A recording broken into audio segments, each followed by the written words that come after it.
ఆంధ్రాలో కలిపిన భద్రాచలం చుట్టూ పక్కల 5 గ్రామాలను తిరిగి తెలంగాణలో కలపాలని జాగృతి అధ్యక్షురాలు కవిత డిమాండ్ చేశారు.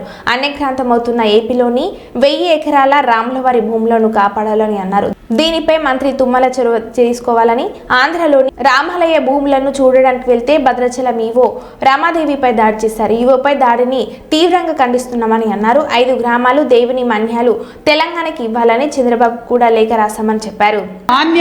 ఒక 1000 ఎకరాల భూమి కూడా ఆంధ్రాలో కలిసిపోయినటువంటి పరిస్థితి ఉన్నది. అందుకే జాగృతి తరఫున మేము డిమాండ్ చేసినాం. హైదరాబాద్ లో ఒక రౌండ్ టేబుల్ సమావేశం పెట్టినాం. ఇప్పుడు ఆ బాధితులంతా కూడా ఇక్కడికి వచ్చినారు. 5 గ్రామాల వారిని కూడా కలుస్తాం. మరి అక్కడ రౌండ్ టేబుల్ పెట్టి మేము డిమాండ్ చేసినాం. ఇక్కడ తుమ్మల గారు ఖచ్చితంగా చర్యలు తీసుకోవాలి. 5 గ్రామాలు ఆంధ్రాలో ఉన్నాయి, తెలంగాణలో కలపాలని కేవలం తెలంగాణ జాగృతి మాత్రమే డిమాండ్ చేసింది. మరి ప్రభుత్వం దిగివచ్చి తుమ్మల నాగేశ్వరరావు గారు కూడా లెటర్ రాయడం జరిగింది, 5 గ్రామాలను తెలంగాణలో కలపాలని.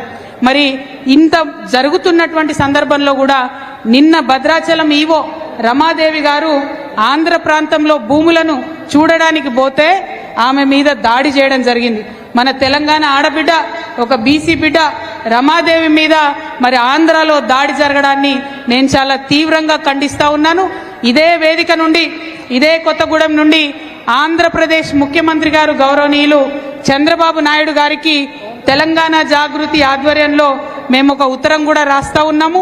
అయ్యా, మీ దగ్గర ఉన్నటువంటి 5 గ్రామాలు, అందులో మా రాములవారి మాన్యాలు కూడా ఉన్నాయి, వాటిని తక్షణమే తెలంగాణకి ఇవ్వాలని చెప్పి చంద్రబాబు గారిని మేము డిమాండ్ చేస్తూ ఇక్కడ నుండి ఒక ఉత్తరం కూడా చంద్రబాబు నాయుడు గారికి పంపబోతా ఉన్నాం.